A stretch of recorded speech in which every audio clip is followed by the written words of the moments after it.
Very helpful.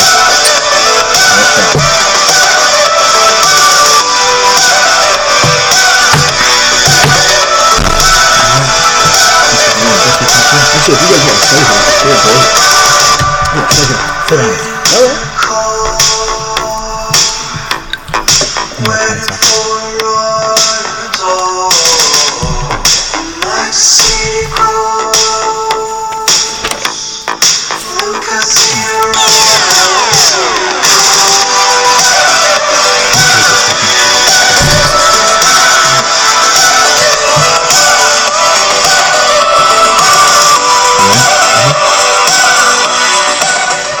All right, welcome back to another episode of the Weekly Rant alongside Steve. I'm Jimmy, and we have two guests on the air with us tonight.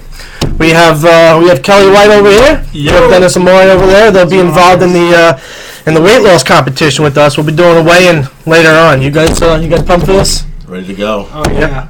We'll be giving away as a prize for everybody else who's involved as well. We'll be giving away a prize of your choice as the winner of 2 tickets to a Yankees game or 2 tickets to a Mets game. I'm not sure which one they'd rather want. Kelly, if you were to win, which tickets would you rather have? I'm going Yankees. I'd take Yankees also. All right, so I'm by myself on this. All right, thank you, boys. We'll see you in a few minutes. All right, so welcome to 2014, Jimmy. Oh yeah, absolutely. Are you excited for this? Weekly Rants finally makes it past 1 year and into the second year. Yeah. Did you ever think we'd go this far? I didn't think we would get past 1 episode. I didn't. I think I'd kill you by then. Yeah. Shit happens. Like I said, one of my rants will be me having to sit next to you. Yes, and yeah. So how was your New Year's and everything? What happened? It was good. Went to a party. It was a good time. How about you? Excellent. I was out late and ended up going back to my sister's house. And hung out there, had lobsters and steak, and it was awesome.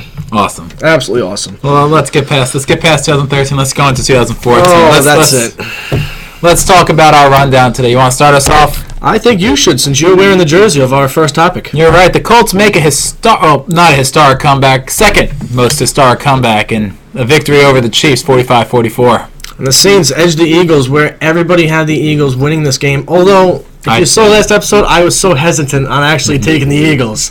But, so the Saints won the first road playoff game in their history.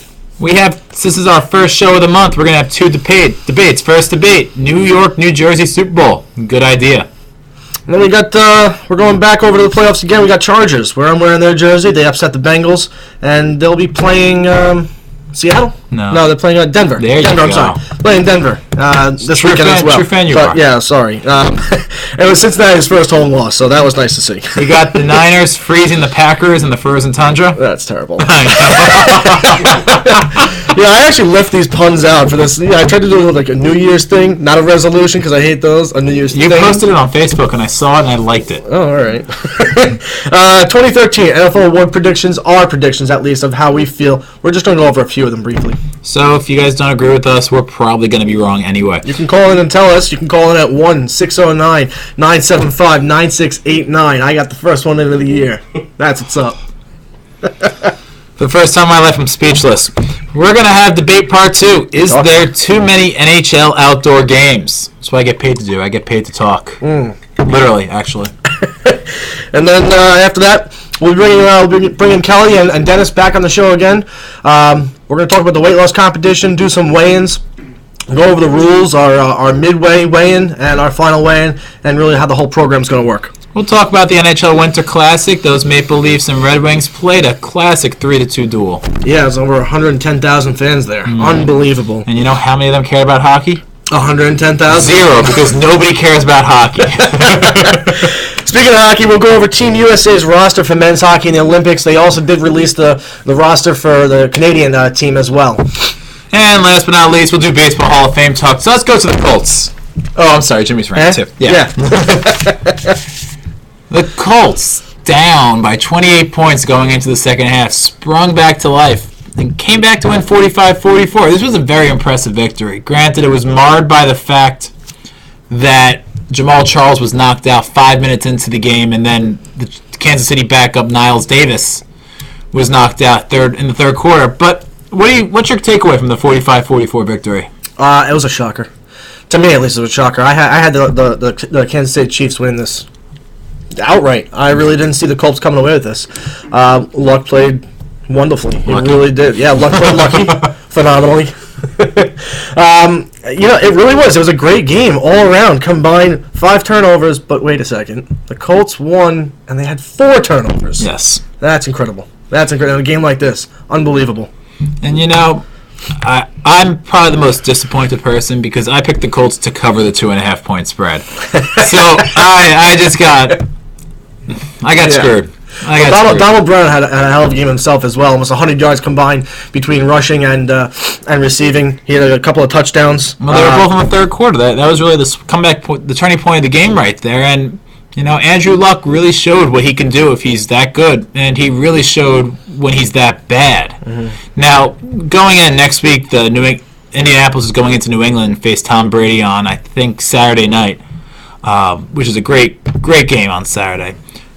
Which Luck do you think shows up? We talked about this before the show. I think I know your take. I don't know. I'm going to actually say the Patriots. I really am. The way they played their season, making the playoffs and making this round, coming out 12-4 with the team that they have is pretty impressive, actually. I understand, yes, it's Tom Brady, but especially if they had the first round bye and they saw what Andrew Luck did, I think they got a real chance here where they can actually prepare and do what they got to do and take care of business, Foxborough. I actually think the Colts will pull the upset here. The Colts have beaten the Seahawks. The Colts have beaten the Broncos. They've beaten the Chiefs twice. They beat a slate of good, and they also beat the Niners. They've beaten a slate of good teams this year. Andrew Luck steps up when it counts, and he looks like he's playing down to competition when he's losing to those crappy teams. I really think that the real Luck shows up, and the Luck that was taken first overall is going to beat Brady and the Patriots.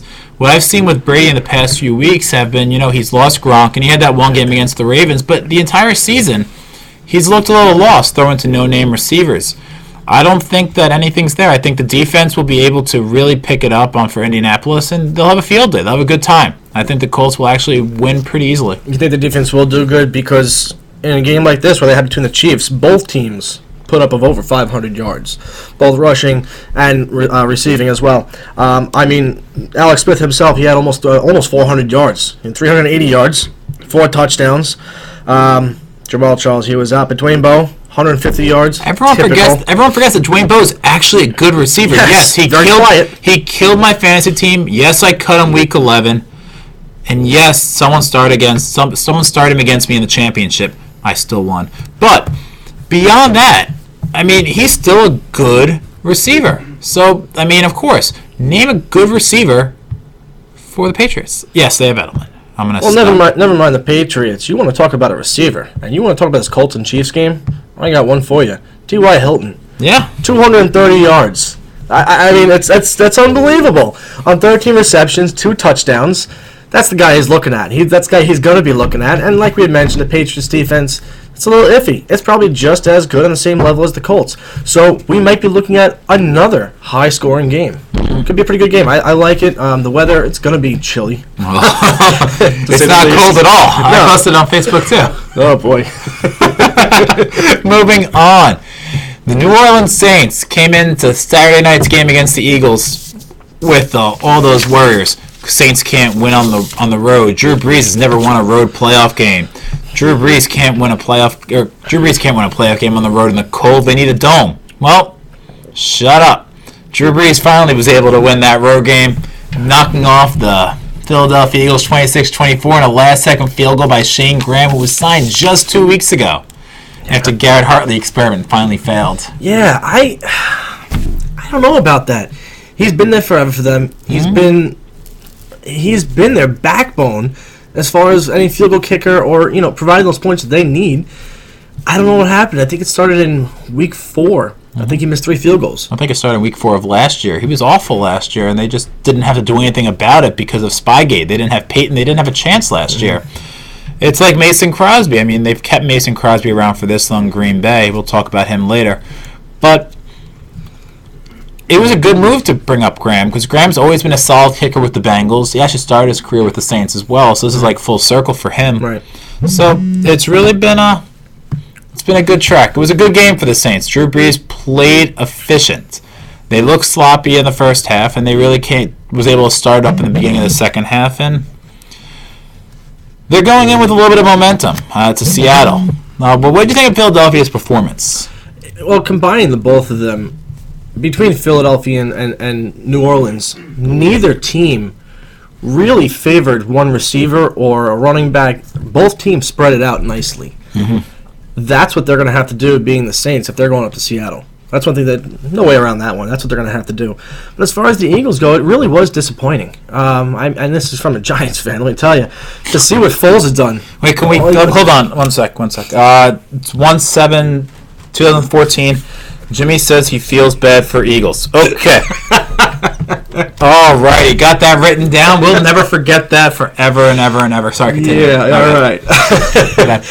Nick Foles going in. I mean, the guy had, what was it? I think it was 27 touchdowns. It's 29-2. Well, 29-2? It was 29-2. It was 29-2. And he had the highest QBR, I think almost ever, actually. Which is still a made-up stat. I know.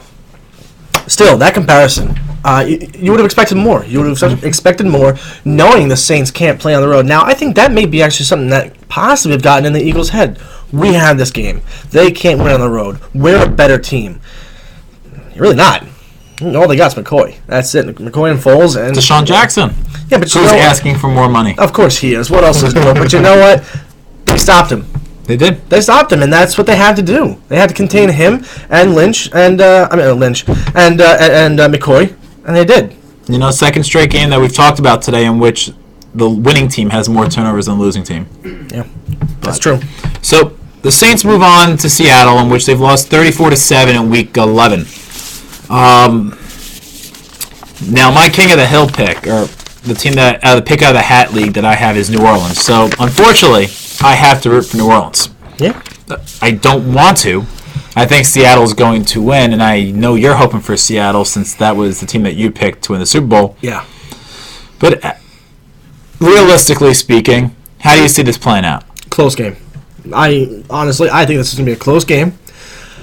This really brought in some really high expectations, high hopes, and just real true motivation for the team to perform well on the road. They know what they're going into, the loudest stadium in the country of any sport that there possibly is. And guess what? The Saints Stadium, what is it called? You mean the Seahawks? No, the Saints Stadium. Something Dome. Wow. It's also ranked top 5. Wow, why am I blanking on that too? I don't know. It's also ranked top 5. The Superdome. No, it's the Superdome. Anyways, it's also ranked top 5 in the country in the decibel volume. So they're going to be used to it. It's going to be fine. That's one thing that the fans are going to want to do. They're going to want to control the game. Yeah, but it's not their fans. I mean, it's not that's what I'm saying, is that the fans, as in Seahawks, Seattle, they're going to want to control the game. Yes. Breeze won't let that happen. Could they flop on the road again?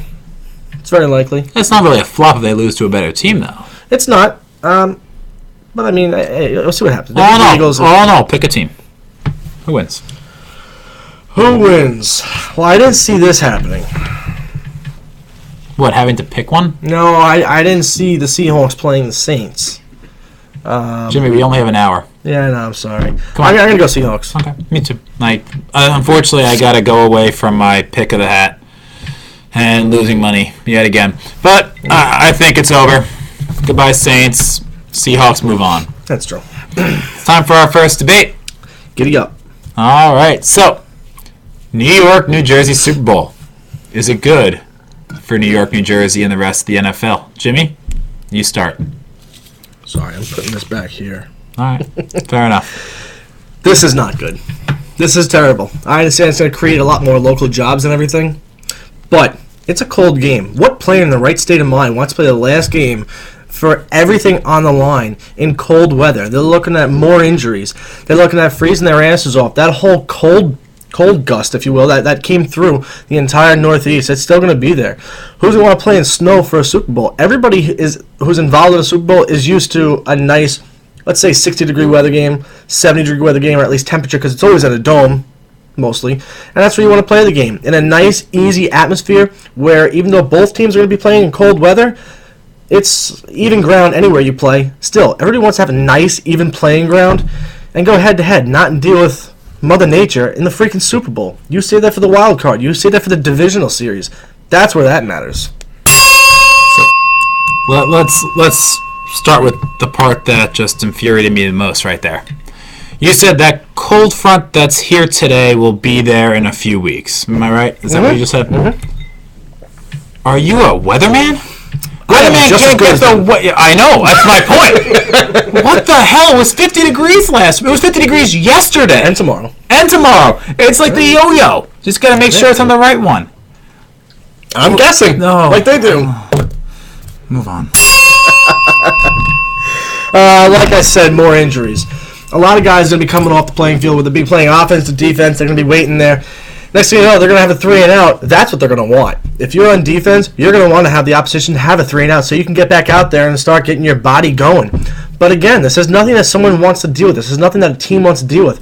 Let's say you get an injury, you get some sort of a jolt to the neck, and you want to just walk it off or something. Guess what? In a dome in the nice weather, you're going to be able to do that. But in the cold weather, if you hurt your shoulder or if you hurt your knee, it's going to hurt 10 times worse because your muscles are going to bind up and lock up. And again, it's nothing that you're going to want to freaking deal with. It's cold. Players want to play in a good atmosphere. And one other thing is that tailgating in here is not allowed. No, that's wrong. And that is very wrong. No.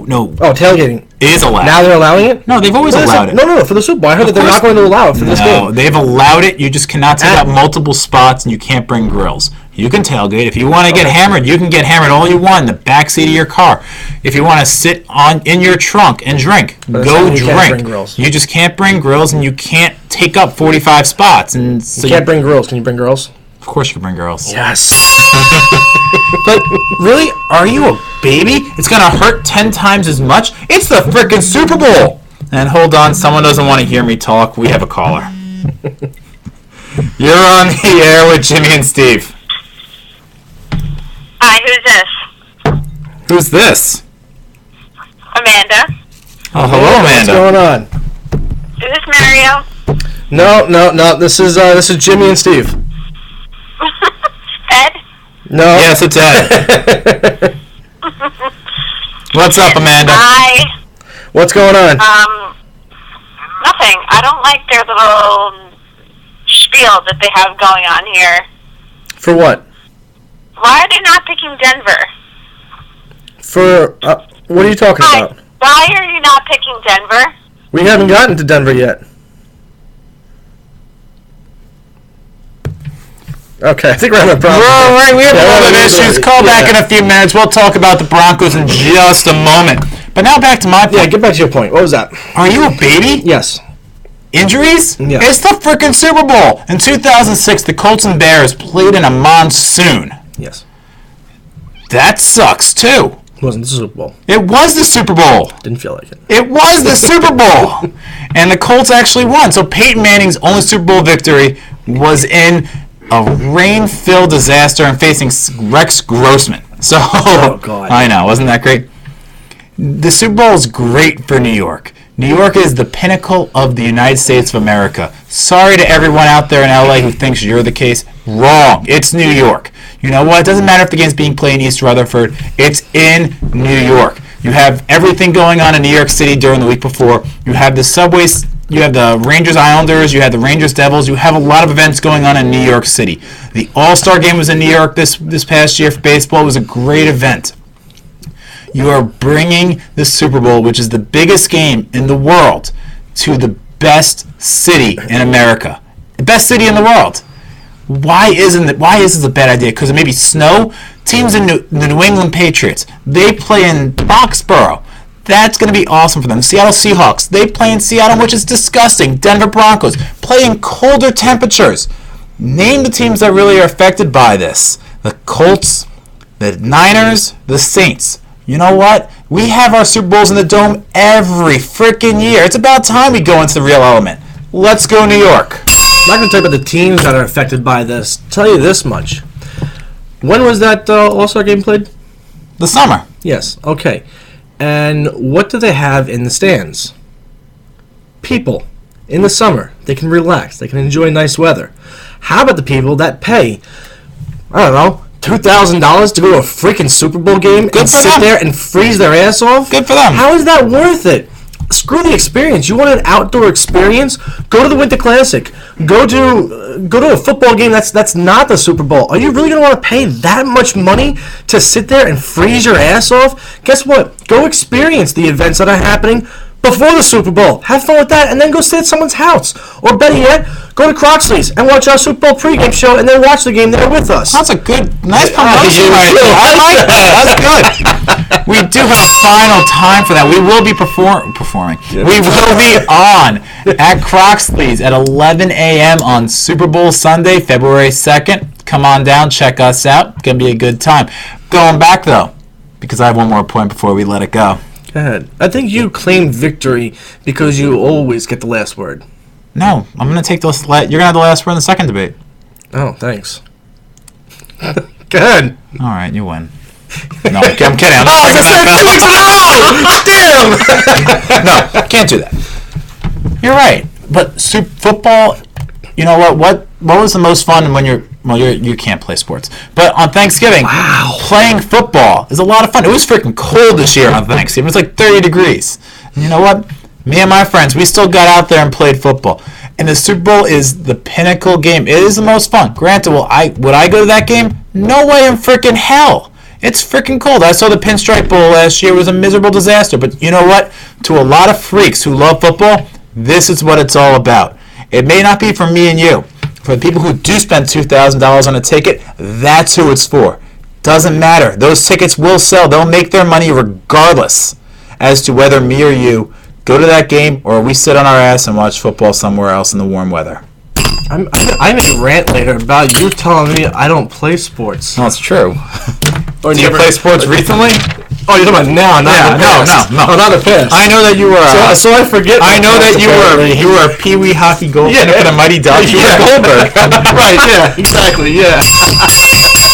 You done? Yeah, I'm done. Okay. Don't move this away from me. I don't deserve it. Thank you. No. I win. Nope. Lies. Moving on. Yeah, what are you doing? Getting the rundown back. Here we go. Wow.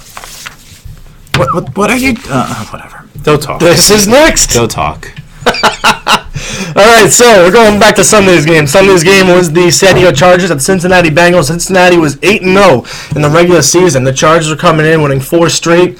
They last were 5-7, and they won the last 4 games to go 9-7. They made that miraculous run to the playoffs, where still I think the Steelers should have gained that spot. Agreed. However, Chargers came in like I had thought. Again, it's luck. The hell do I know?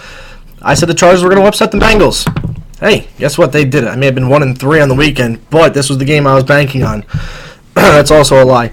So, 27-10. Great game, huh? It was probably the worst game of all of them. I actually picked the Chargers to upset the Bengals, too, on the show. And my other picks, I have a pick out of the hat team that was Cincinnati, and, well, that got knocked out the window, too. Anyway, this game was miserable. I was listening to it on the radio because I was driving out to LaGuardia to pick up my sister. I turned it off 5 seconds in. It was boring. It wasn't fun. And, you know, San Diego's a good team. We've all known that. And they proved it. Granted, the Bengals had more yards. They were able to move up and down the field. Much more yards. The Chargers played the bend and not break defense, and when it counted, they got those turnovers. They got the turnover early in the third quarter when the Bengals just got the ball back and really just deflated all momentum that the Bengals may have had. It was an ugly game. Rivers did not look that good. He threw 16 passes, but Danny Woodhead's proven that 2-year, $3.5 million contract he got in the offseason is a steal. He was 12-16. That's good numbers to have. Yeah, but that's Mark Sanchez numbers. That's Geno Smith numbers. No, Geno Smith's 9-16. Oh, excuse me. Why are you bringing Andy Dalton? Although Cromartie did say today on the Jets blog that Geno Smith will be a franchise quarterback. A or R's? I didn't read that part. I just saw franchise quarterback Geno Smith and I laughed. All right. Anybody who throws the ball on that team, except for Chris Ivory, is their franchise quarterback. But the Jets are the best team in New York right now, record-wise. Yeah, I guess so. Anyway, moving back to this game, I just got that. No, that means the Yankees and the Mets are too, because they're both 500 right now. That's true. I like that. Andy Dalton. I guess number-wise, if you take away his interceptions, he had a great game. He barely completed 50% of his passes. He threw 51. Yeah, he did. He did. That's I think it was. No, it was under 60%. Touchdown, 2 interceptions. A.J. Green was blanketed all day. Marvin Jones had a good game, but Giovanni Bernard had a great game. He did. He had a great game. What do you got? He had 45 yards rushing, and he had 75 yards receiving. He had a very good game, and but the defense for the Chargers really paid off, and they really were dominating the entire way through. And it's going to be very interesting against Denver next week. The last time these two teams faced off in Denver, Week 13, San Diego Chargers actually won. I think it was 24-20. Now, this is playoffs. Peyton Manning's time to shine. Where do you see this going? I know you're wearing the Chargers jersey. Denver. That's no brainer. I feel as everybody else felt for the Eagles and Saints as I do for this game. Denver. But I do have a question for you with the Bengals. You think the coach is coming back? Yeah, absolutely. Okay, because he's gone 8 straight years himself of not a playoff appearance. I'm sorry, playoff victory. They made the playoffs past 2 years. Playoff victory, rather. And I actually agree with you. But why do you think he's staying? He's a good coach. He proves time and time again that, and unfortunately, he's a regular season coach. And the last regular season coach to be dominating like this was Marty Schottenheimer, and he got fired after a 14-2 season. Right? No, the Chargers. No, Chargers. He did coach the Chiefs, though, so it's close enough. That's what you're talking about. But he's been an excellent coach. He does have excellent coordinators with Jay Gruden and Mike Zimmer, but I think the offense is a little stale. I think they've realized that they can't run their offense continually through A.J. Green. And Andy Dalton's not a good quarterback. After Mark Sanchez's first 2 years with the Jets, everyone thought he was going to be an all-pro quarterback. But what they did was they took the training wheels off and let him fly, and he's not that good. It's the same thing with Andy Dalton. The Red Rocket cannot fly the way that they're allowing him to. They have to be more conservative. They have to utilize the run game more. Giovanni Bernard was an excellent addition in the second round this year. And next year they got to move forward and say, we need to focus more on the running game and then use the passing game to supplement, as opposed to the other way around. I agree with you a lot. I agree with you a lot in the sense that they have the pieces on offense. But my opinion on Dalton's a little bit different. Personally, I think Dalton is a good quarterback. He's not a great quarterback by any means, and he's not in the top tier. He's not even in the top 2 tier. But I believe given a few more pieces... Second tier. I think even given a few more pieces on offense. How many more pieces do you need? The right coaching, though. I think they really underachieved this year. They went 11-5. I still think they underachieved. When you come in and when you're a team that's going 8-0, and you get upset by the Chargers... Not for nothing, I did pick them, and they came in really hot, and you're going against quarterback and Phil Rivers, who was 32-11 this year in touchdowns and interceptions. I think he had 4,600 yards this year. Great comeback year. I think they still underachieved. They should have beaten the Chargers. They shouldn't have gotten blown out. Yeah. It should have been one of those close games. Mm-hmm. Just to close up so we can move on, I have the Broncos winning too. I like the Chargers. I think if any team in the AFC can beat the Chargers or beat the Broncos, it is the Chargers. They've done it once already. The other game was close. Mike McCoy knows everything about Peyton Manning. He was his offensive coordinator last year. He basically taught him the ropes in Denver. They didn't change the system. Adam Gase was just the quarterback's coach last year. Nothing changed. It's the same system that Mike McCoy ran the year before. Their defense is able to shut them out. And Philip Rivers is a good quarterback. I do think Denver's going to pull out, but I don't think it's this runaway victory that people are predicting in this game. I don't think any team, regular season record aside, and numbers aside, I don't think any team come playoffs is really a powerhouse team. I'm going to be honest with you. I understand that there's going to be a couple teams who can possibly blow them out, teams who have way better offense or way better defense.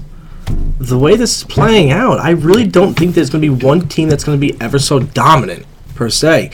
Which, I agree with you. I think if there is another team that can beat the Broncos, it's going to be the Chargers.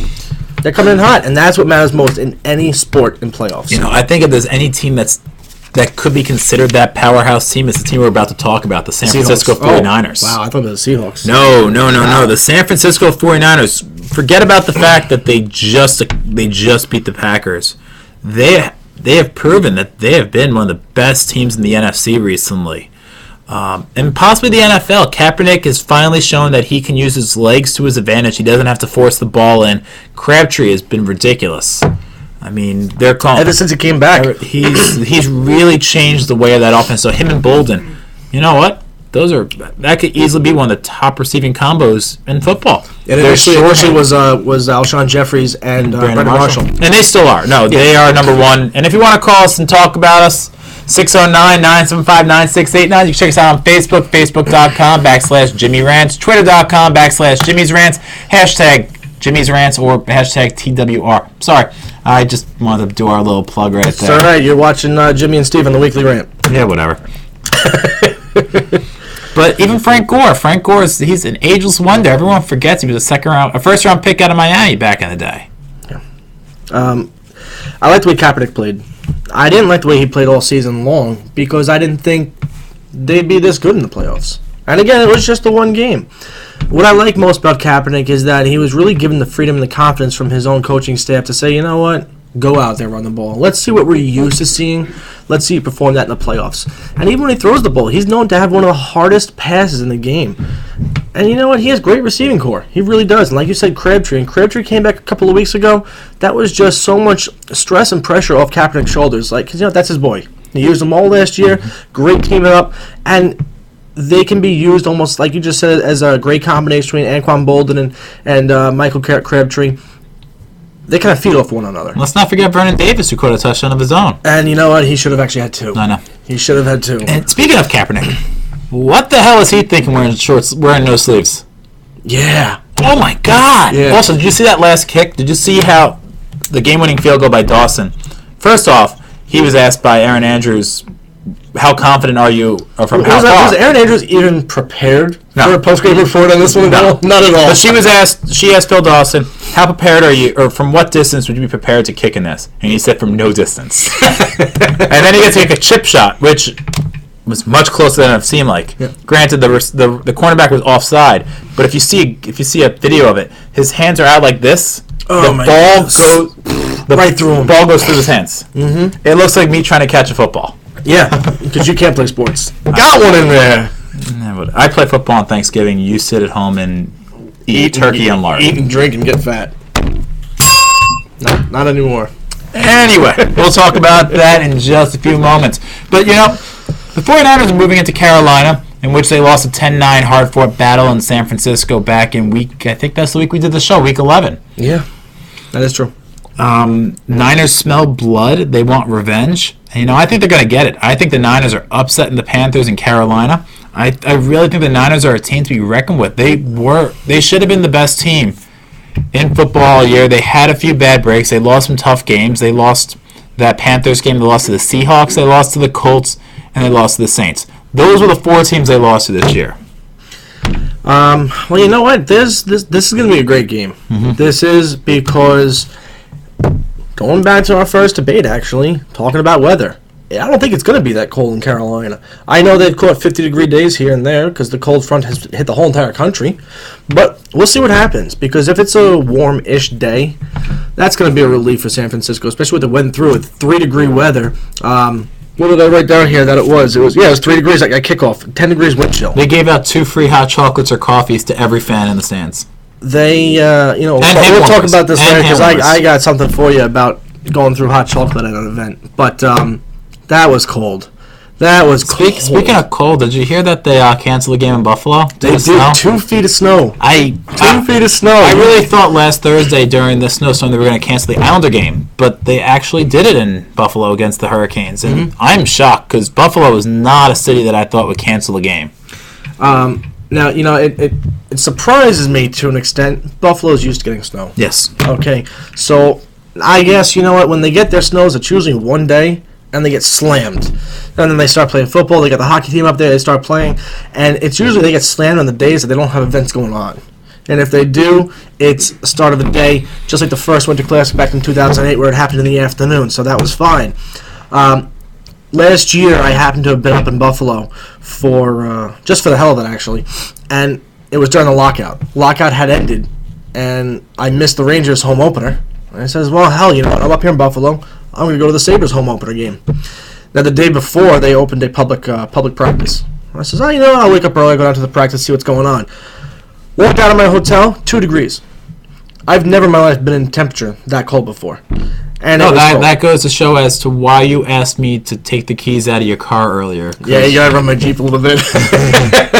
So I took a cab down to, they had changed names over, and it eventually then became First Niagara Center. I went down there, inside the arena, and this is obviously because there were no people there, they had no heat on. Must have been about 20 people watching their practice. It was just about 20 degrees. On the Jumbotron, they had posted at 21 degrees inside the stadium for the practice the day before the opener. I had to leave. I left, and I tried to get a cab. There were no cabs around, so I had to book it up to a bar called Pearl Street. Great place.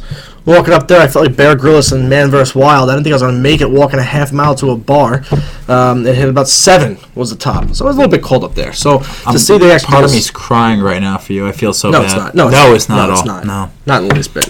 All right, so what do you think's going to happen? Niners, Panthers? Niners. Okay. Niners. So let's just run through our picks quickly. For the first game, you have the Patriots, and I have the Colts. Yes.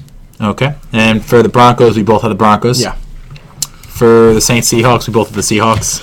And for the Niners Packers, we both have the for the Niners Panthers, we both have the Niners. I got the Patriots. We differ on one pick, Jimmy.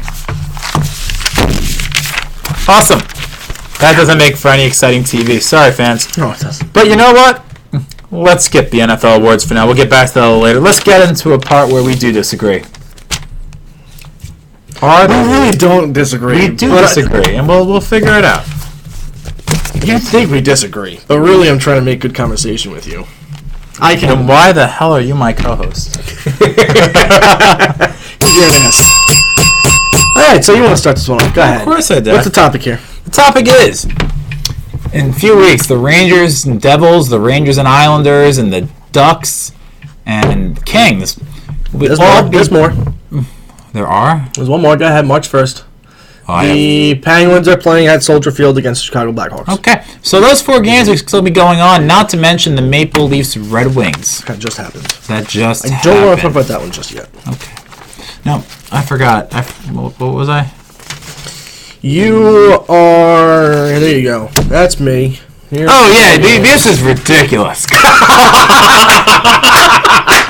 That's right, I'm pissed off now. Let's do this. Alright.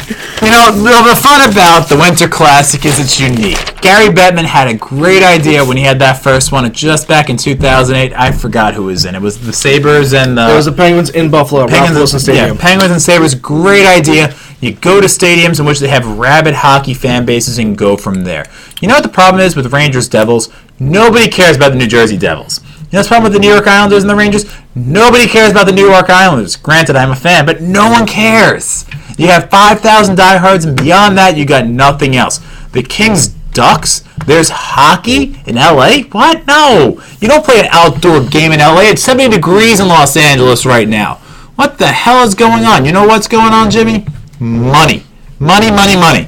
That's all they want. They think they can charge people $250 to see the Rangers and Islanders in the 400 level section of Yankee Stadium, and they're going to make that much more over the people who spend $16 at Nassau Coliseum for the same ticket.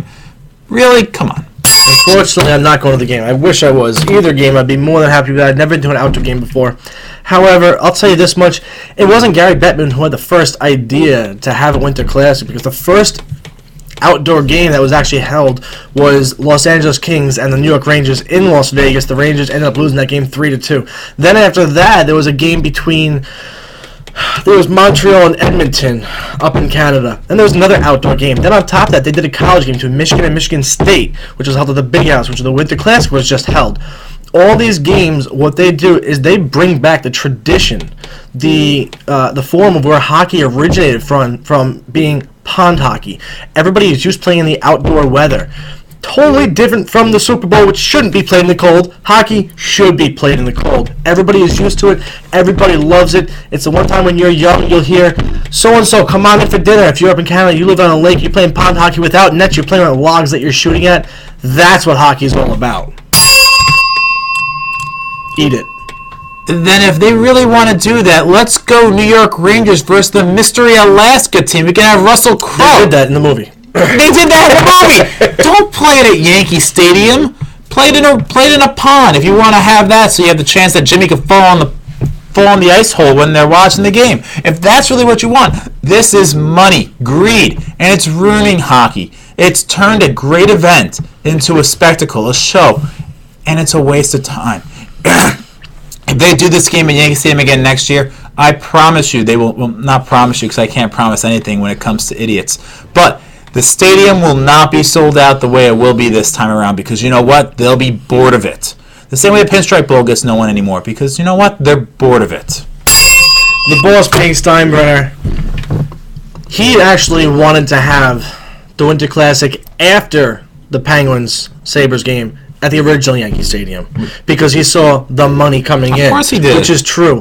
Now, they may be going above and beyond and really over with all these games, but guess what? All these games are bringing in more fans to the stadium to watch the game. You're getting more than the average between 15 and 19,000 people for the average hockey game. You're getting upwards and over 40,000 at the average Winter Classic game, aside from the one we'll talk about later.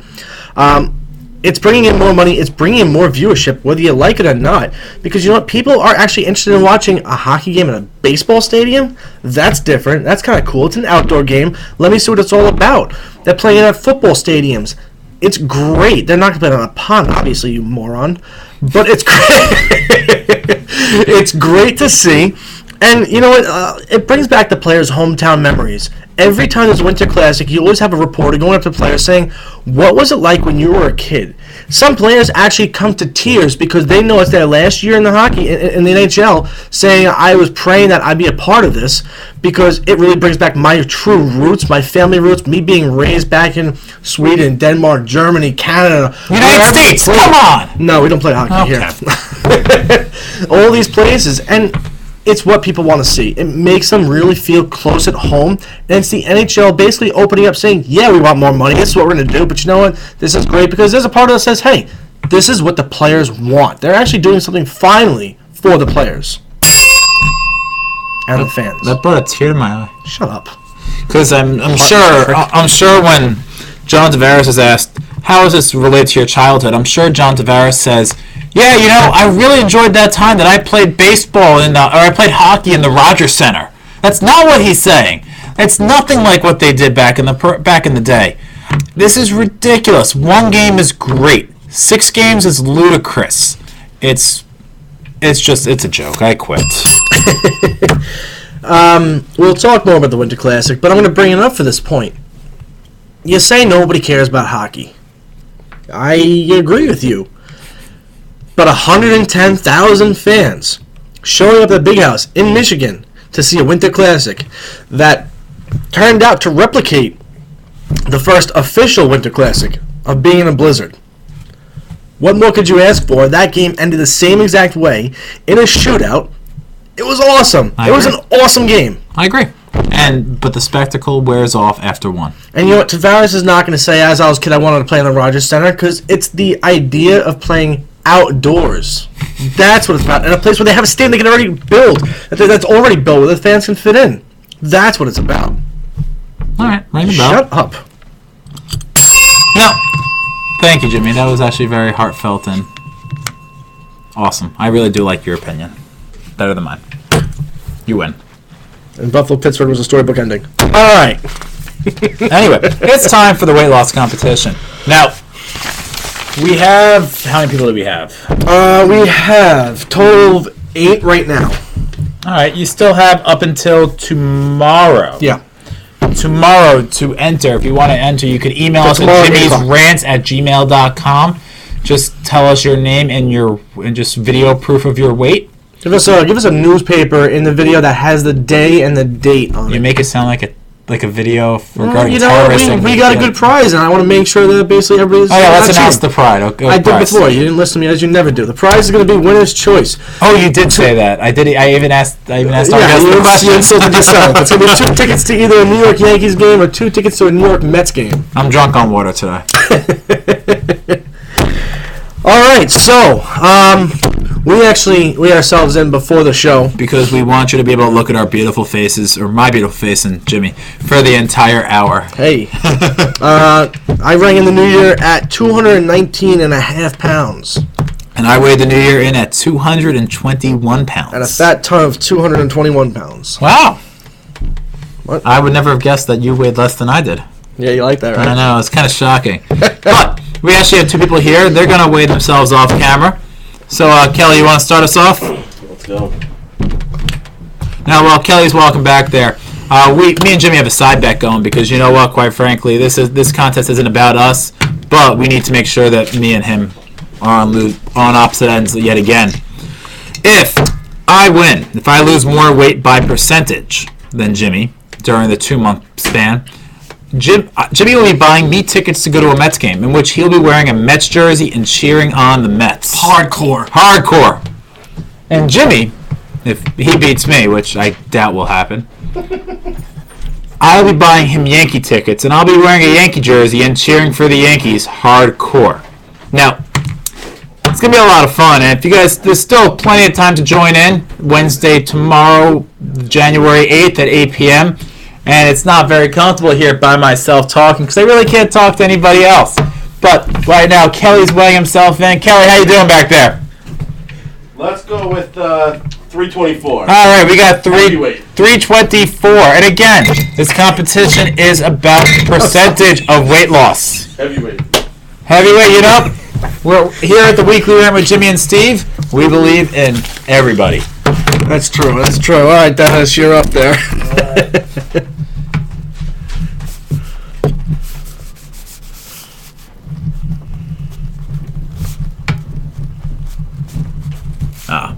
Yeah. All right, Kel, what do you got there? Let's see. Let's see the paperwork. All right. You know, actually, when I got certified in sport. 19.5. Nice. Oh, hey! How you doing? All right. So you want us to announce that too? Yeah, sure. 219.5. Dennis Savoy is the same as me at 219.5. I like Dennis a lot better, though. I know you do. All right. So do I. Than you? Okay. Now, here's how this competition is going to work. We're going to do 2 weigh-ins throughout the or one weigh-in before the final weigh-in. The next weigh-in will be on February 11, 2014. Yep. And then our final weigh-in will be March 11, 2014, where we will reveal the winner. And again, it's percentage of weight loss. So, I weigh more than Jimmy, so if we lose the same amount of weight, I will actually win because I've lost a bigger percentage of weight. I don't do math, so whatever you want to do. You can't do anything. And again, we still have plenty of time to talk to us. 609-975-9689. And actually, what's up next is that Winter Classic at the Big House that you were speaking about just a few minutes ago. That is up right now. Actually, before we get that close, though, me and you played NHL on Saturday. No. Yes, we did. You did. You were there. You did. We were the... Who was I? I keep forgetting. You were the Blues. I was yeah, that I was. I was singing the John. And I was San Jose Sharks, and I came away with a victory to bring in 2014 the same way that 2013 ended. So I drowned myself in your tank. No. No. Back to the Winter Classic. Damn, that was on the air. That was terrible. I think that's worse than any of my curses ever were. The Detroit. So wait a second. I think Sims is going to be a starting quarterback. The Detroit Red Wings and the Toronto Maple Leafs battled to a 3-2 shootout victory for the Maple Leafs. You know, before the game, I said it was going to be 3. I was just going to get there. I said 3-1 for the Maple Leafs. You said 5-3 for Detroit. Obviously, you're just wrong. And according to you, I'm not as close as I made it sound, but, you know, shit happens. Yeah. I got the right team at least. What do you do? Now, the cool thing about this Winter Classic is, like we mentioned, it was played in Michigan, the Big House, upwards of 110,000 people that were there. They actually had over 3,000 gallons of hot chocolate that was served. 3,000 gallons. That's incredible. It was cold. The water bottles are freezing on the bench. Go cool. figure. It was 12 degrees at the drop of the puck. That was awesome. The road team, however, which I find interesting, is 4-1 at these Winter Classics. And you would think the distance between both of these teams, referring to every Winter Classic that has gone on, fans would you get more fans like a regular hockey game that you would. And the cool thing about this particular game, they actually split the entire stadium. One side for Maple Leaf fans, one side for Red Wings fans. You know why they did that, right? No. Prevent fights. Well, it didn't work because they meshed. They were everywhere. They had people mixed in. It was pretty obvious, though, of what side was which was really cool. It was 0 degrees wind chill, heavy snow, which was awesome. Reminded us a lot of the game that happened, like I said earlier, back at Ralph Wilson Stadium. These games are great. They're great for the sport. Whether you think so or not, there's too many. As a whole, they really are great for the sport. I think this one, the Bridgestone Winter Classic, is great for the sport. Excellent. It was the one game. The one game is great for the sport. The 5-6 games in a season, not great. But we've already moved past that debate. You've already won that one. I don't watch. I can honestly tell you, I don't watch the game. I'm a fan of hockey. I don't care about gimmicks like this, so I didn't watch. But from what I saw in the highlights, it did look cool. It was snowing. It was a nice arena. It was a nice game. And you know what? The reason away teams are 4-1 is because it's not really a home or an away game for either of these two teams. Ann Arbor's still a few hours outside of Detroit. It's not right inside. And That's Toronto, a lot further from Toronto, though. It's not by much. Toronto's not that far. You gotta come down and go around the lake. Yeah, but you know, I see what you're saying, though. it's really not that much. And for most of the other ones, they're not away.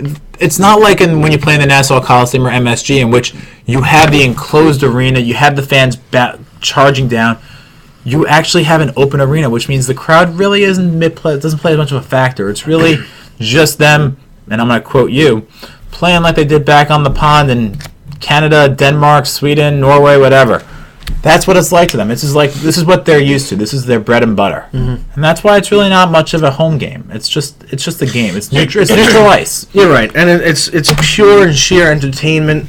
It means a lot more to the players, actually, as something that they personally value, not so much points in the standings per se. It was great. It was scoreless after the first, and it was back and forth throughout. And then at the end, the Maple Leafs obviously won in a shootout, but Justin Advocator, he tied it up at 2 with just under 5 minutes left in the third. It was a wonderful play. It was passed over by Smith right to the slot where Advocator was. It was a great goal, something you want to see. It was nice redirect. Even the first goal, actually, that was scored. The first goal that was scored was Alfredson. Daniel Alfredson scored. He opened up the game, 1-0. It was a 2-on-1 redirect off the middle of the shaft. Great goal, beautiful. You couldn't just say stick? No, yeah, I should have. Actually. You had to say shaft? Yeah, sorry. Okay. Well, yeah. Between that and what was the one thing you just said? I'm not gonna repeat it. Okay. 4 minutes into the game, they had to stop and bring out about 12 people for a crew to get the snow off the ice. Now, they did that on numerous occasions in Buffalo. They didn't bring ice curls out? No, they didn't. See, that's the one. Awesome. You know what? Now, Winter Classic, there's none. There should be no more. No ice curls. That's the whole fun. That is, I can tell you that's probably, that's pretty true. But yeah, after 4 minutes, they stopped the play. They had to shovel off the ice, all the snow. It's so cool. It really is so cool. I wish I can go because there's a lot of people, and a lot of fans actually, they don't fight. It's all for the experience. It really is. The events that they have going on before the game, outside, even throughout the city itself, to support this venue, it really is great. It's really pretty cool. Actually, my sister and my brother-in-law Mario, they went to the first official outdoor game. Speaking of, you're on the air with Jimmy and Steve. Hello, guys. It's Mario. Hey, look what it is. We're just about to talk about you. Your ears must be burning. Oh, you can tell. One thing about this Winter Classic, I don't know if you guys knew, but after the first one back in Buffalo because of all the ice issues, the NHL actually dropped $100,000 to buy a new outdoor ice system to make these games faster and better. That's why the quality of hockey is all of a sudden so much better in these things from the first time around. Now, from your experience, is that something that they drop every year, or is that one permanent system that they bring around the country to all these events? But when I read it was one system the NHL owns. I don't know if they have to, how much maintenance is involved in it. I mean, personally, I thought the quality of hockey was better because they picked better teams than the Sabres. And you call that thing in Nassau Coliseum a hockey team. No, I don't actually. Well, at least it's the odd eye on that. Anyway. That's what I personally call Disney on Ice. They do have that there this week. I know they do. Well, Disney on Ice sells better, though. Now, Mario, if I recall, you actually went to the original 2008 Winter Classic Sabres and Penguins at the Ralph. For those that know what I'm talking about, the Ralph Wilson Stadium where the Buffalo Bills play. What was tell us about your experience and really how it was and what you thought of it. The best part about that is the tailgate that went on for about 5 hours.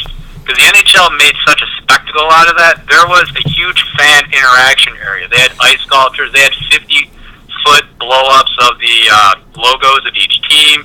They had Penguin stuff. They had Sabre stuff. You had the fans that are mixing at the tailgate. That's what made the whole thing special and why I'm totally agreeing with Steve that the one game is so much better than the series. Because the NHL can do that for the whole fans above and beyond just the actual game presentation on TV.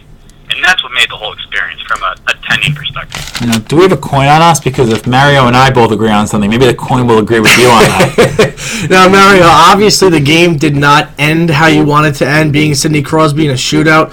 But as a whole, that whole picture of the game itself, with the snow, and not for nothing, but really how the game did end, what's your opinion on that side of your experience? Well, first of all, between that and the Olympics, I think we all know that Sidney Crosby lives to score on Ryan Miller's 5-hole. That's very, very true. That's a great point. I mean, it's like Chris Maybe not Carter the did favorite. nothing but catch touchdowns. Mario's referring to back in 2010 in Vancouver when Team USA lost as Zach Parise scored the game-tying goal with under a minute left and in overtime. Sid the Kid decided to put one right past Miller through the legs, as he did in the Winter Classic. Yeah, that's given me a minor psychotic disorder. But as far as the Winter Classic was concerned, or for the good of the game, yeah, I got it. You know, the NHL was able to sell that to the moon. Gary Bettman and the rest of those guys had to be just going gonzo. Yeah, It was very cool. It didn't take it away. It's one loss. You know, to have that memory, that to me, that was special. Yeah, Sidney Crosby scoring the game-winning goal in a shootout. That's exactly what Cindy. that is. Sorry. Cindy Crosby, baby. Yeah. Well, that's good. I know you had a lot of pictures. I saw a lot of the pictures, and that must have been a cool experience for you. And would you ever go to another one? If let's say it wasn't the, for example, now that you live here in New York, if you went to say the Rangers Devils game or the Rangers Islanders game, would you, after going to the Sabres game, would you go to another one? Not for what they're charging for those tickets. Well, understandably so, but for the actual event itself and the experience, granted you've already done it, is it something you would do again? I would absolutely do it again, but I would be hesitant if it wasn't the Rangers, because there is no other hockey team in the greater New York City area that I know of, just 2 AHL teams. Wow, I love that. On that note, we're going to hang up on you. With that, Thank you so much. Talk to you later. Bye. Have a good night. Be good, buddy. Quickly, we got a few minutes. We'll go a few seconds. So let's just quickly do Baseball Hall of Fame talk, because you know they're announcing who. Yeah, we're skipping that. Yeah, we're not talking about the We're rosters. skipping that. We're skipping that too. We're skipping this too. We're skipping that. Awards. No, we're skipping that. Skipping the We're awards. doing Baseball Hall of Fame. Okay. They're announcing the people at 2 o'clock. Last year was the first time in a long time in which there was no one inducted into the Hall of Fame because everyone was boycotting the steroid era. Craig Biggio was the closest with 71%. This year, as of now, on the 2014 Baseball Hall of Fame Gizmo, 4 people are projected to make the Hall of Fame. Greg Maddux, Tom Glavine, Frank Thomas, and Craig Biggio. Deservingly so. Mike Piazza's just off the cusp. He's 72% right now. He needs 75 to get in. Shocking enough, Greg Maddux will not be getting 100% of the votes. One dipshit writer in LA decided to vote for Jack Morris and Jack Morris only, with his rationale being, I won't vote for anybody who was in that steroid era. And this is Jack Morris's last year, I believe. This is Jack Morris's last year. Right now he's projected at 63%. I'd be pissed if I was Jack Morris, actually. If I was him, I'd be livid. Yeah, but he's not getting in. That's sorry. I don't know. You know, and you're going to talk about the whole thing with everybody from Roger Clemens, Barry Bonds, Mark McGwire, Sammy Sosa. You know what? Piazza should get in. Mm-hmm. As who? I don't know. Don't they go in as It's their decision. But then MLB will choose. For example, Gary Carter wanted to go in as a Met, and MLB said no. There's never been an Expo, so you're going in as an Expo. Yeah. So I'm happy that Glavine and Maddox are getting in. As much as I hated them as a Mets fan, sure. They were gods. And then all of a sudden, Smoltz came along. And he had the three of them. Mm-hmm. Yeah, it was a three-headed beast, and they were quite dominant. I don't know. Piazza should get in. I've always been a fan of Piazza. I love the whole Piazza Roger Clemens 2000 World Series. The broken bat thrown at him as he's charged up to first base. Love it. Terrible feud. That was terrible. That was garbage.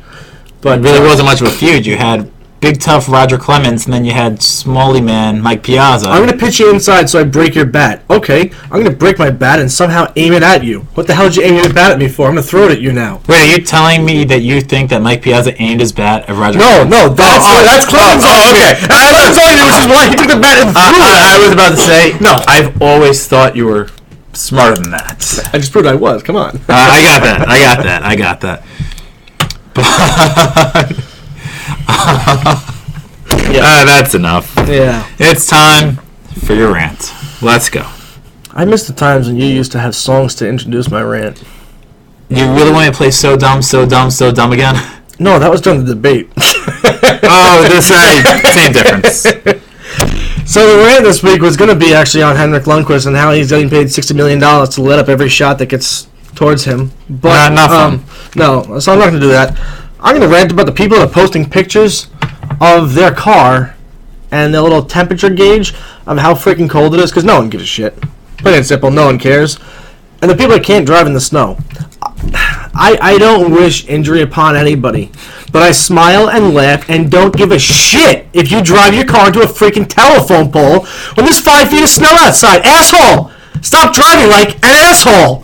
Drive 10 miles an hour, get to where you gotta go, and be happy. Be safe. Who cares? I don't care if you're driving out in a Tonka truck. My license plate does say that. But I don't drive like an asshole. It's snowing out. The roads are freezing. Your car doesn't drive. No, it didn't the other day. It didn't. Dennis actually saved me. He brought me home. Sorry, I didn't. But, I mean, there's such freaking morons on the road. Are you that stupid? It's 4 degrees out. Every channel you turn on, there's a winter weather advisory of it's going to be freezing out. The road's going to be black ice. You must be the morons who don't listen to the news. That's why you're stupid and dumb as shit.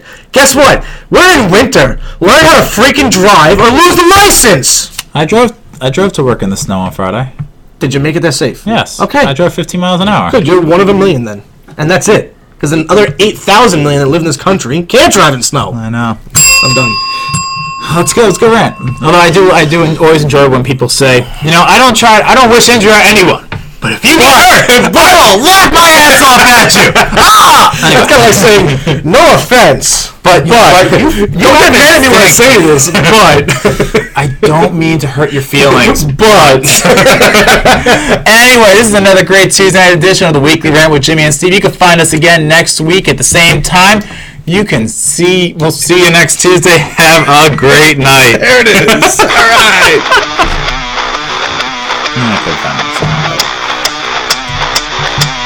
This is it.